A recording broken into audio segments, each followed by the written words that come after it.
In today's video, LAUMA, 5 stars Dendro character, catalyst wielder, buffer and debuffer for lunar-blom. In this video you'll find tips, talent explanations, artifact sets, weapons, best builds and more. Join my Discord server if you want to make friends and play games, share the games. You're more than welcome to join, and without further ado, let's jump right into active talents. So she doesn't use her normal attacks unless you use her as a driver. The charge attack instead is pretty unique, since by using it, LAUMA will transform into a deer and will be able to charge forward up to 10 seconds.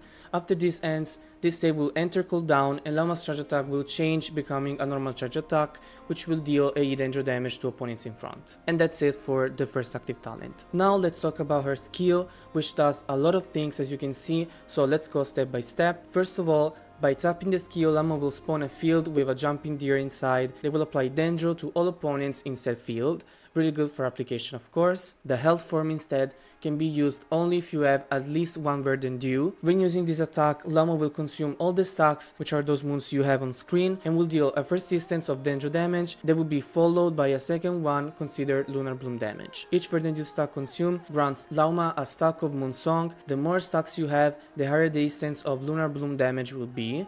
You can have a maximum of 3 stacks, so 3 moons. Last information of the skill is that LAUMA will decrease opponents' resistance to Hydro and Dendro when the skill hits opponents, so really good for Bloom, Hyper Bloom and Burgeon teams. Now with the burst, when LAUMA casts it, she gains stacks of Pale Hymn. If LAUMA uses her burst while she has Moon Song, or if she gains Moon Song within 15 seconds of using her burst, she will consume all Moon Song stacks and gain stacks of Pale Hymn for every Moon Song stack consumed. This effect can be triggered once per burst, but beside this, what actually is Pale Hymn? When nearby party members deal Bloom, Hyper Bloom, Burgeon or lunar-blom damage, one stack of Pale Hymn will be consumed and the damage dealt will be increased based on LAUMA's elemental mastery. If this damage hits multiple opponents at once, then multiple stacks of Pale Hymn will be consumed, depending on how many opponents are hit, of course. So this burst is a true buff for elemental reaction damage related to Dendro, of course. She can gain 36 stacks of Pale Hymn, so 36 instances of damage will be increased by LAUMA. For the level priority, level skill and burst equally and leave the normal attack. Let's have a look at the passive talents now. With the first one, for the next 20 seconds after LAUMA uses her skill, different effects will be granted depending on the party moon sign. The buffs provided by different moon sign levels cannot stack. Moon sign Nothing Gleam, so when she is the only nod-krai character in the team, Bloom, Hyper Bloom and Burgeon damage dealt by all nearby party members can score crit hits, with crit rate fixed at 15% and crit damage fixed at 100%. Crit rate from this effect stacks with crit rate from artifacts and weapons. With Moon Sign Ascent Gleam, so when there are 2 nod-krai characters, only by party members, lunar-blom damage crit rate is increased by 10% and crit damage by 20%. So really good, but as I said before, keep in mind that these 2 buffs can't coexist, so as you might expect, make LAUMA be the only nod-krai character in the team to improve general team performances. With the second one, each point of elemental mastery LAUMA has will give her 2 bonuses. Damage dealt by her skill is increased by 0.04%, the maximum increase obtainable this way is 32%,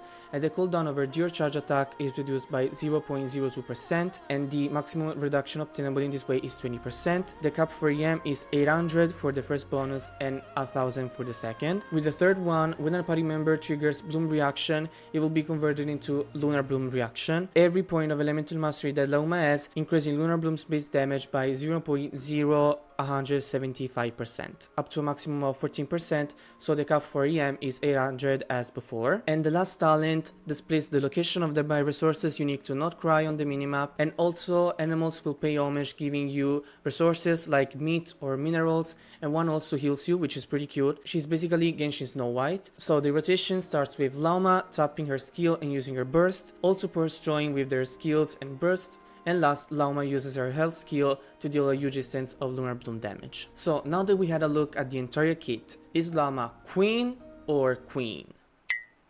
LAUMA is an incredible Dendro player and she buffs a lot Dendro cores damage when they explode, plus she has Nilus C2 and NAHIDA'S C2 implemented in her kit as C0, since she reduces opponents' resistance to Dendro and Hydro with her skill and makes Bloom, Hyper Bloom and Burgeon crit with her first passive talent. So we can say LAUMA is an incredible queen, but beside this, is she stronger than NAHIDA? The answer is yes, unfortunately. LAUMA is better than Nahida in all related danger teams except for Quicken, Spread and Aggravate. Unfortunately, Nahida's buff in EM is pretty weak nowadays, and her application is not that good in my opinion, since you always need to apply her symbol if the enemy dies. Let me know your opinion in the comments, and with that being said, here's LAUMA's character investment, and let's move on with her build options. So for artifacts options, for 2P she can use 2-piece Elemental Mastery, Wanderer's Troop, Gilded Dreams, and Flower of Paradise Lost, 2-piece Energy Recharge, Emblem of Sir Fate, and Silken Moon Serenade, and 2-piece Danger Damage bonus, Deepwood Memories. For 3rd piece she can use Silken Moon Serenade, which gives her Energy Recharge with the 2-piece, and the 4th piece will grant all party members 60 Elemental Mastery and increase Lunar Reaction damage by 10%. I don't recommend you to give her another 4-piece set. If you don't have Silken Moon yet, give her a combo of 2-piece in EM while you farm for this set. Main stats are EM or Energy Recharge on the Sand, EM on the Goblet, and EM on the Circlet, and substats are EM, Energy Recharge, Crits, and Attack. Before we uncover weapons options, the majority of the viewers are not subscribed, so subscribe to the channel if you like this kind of content and make sure to activate the notifications to not miss out any future guides of your favorite characters. Let's have a look at weapons options now. First option is Nightweaver's Looking Glass, which gives a lot of attack and EM. The effect will give LAUMA 60 of EM when she hits an opponent and another 60 if someone in the team triggers lunar-blom. When these two buffs are both active, Bloom damage is increased by 120%, Hyper Bloom and Virgin damage is increased by 80%, and Lunar Bloom by 40%. This is a really good weapon for your teams and its performances. 1000 Floating Dreams, which also gives EM, and the effect grants her EM for every other Danger Party members other than LAUMA, and elemental damage bonus for every character with a different element. Pretty good option. These two next weapons are basically the same for LAUMA. I'm talking about Star Color's Watch, which gives a lot of EM and the effect will further increase it, and Sunny Morning Sleep In,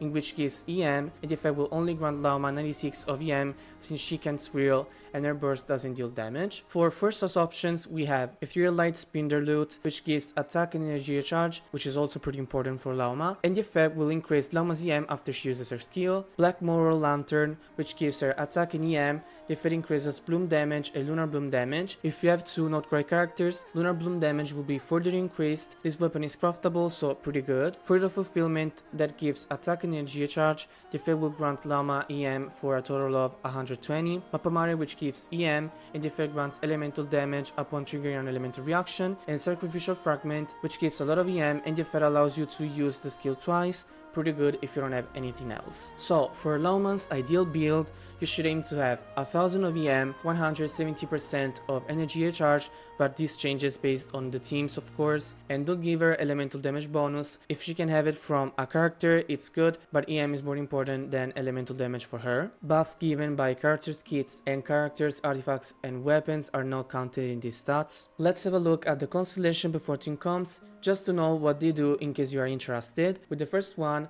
after LAUMA uses her skill or burst, she will gain Threads of Life for 20 seconds. During this time, when party members will trigger Lunar Bloom, the active character will recover HP equal to 500% of LAUMA's EM every 1.9 seconds. In addition, the cooldown of her Deer form is reduced and will last longer. So between her first constellation and her signature weapon, I think you decide based on your account.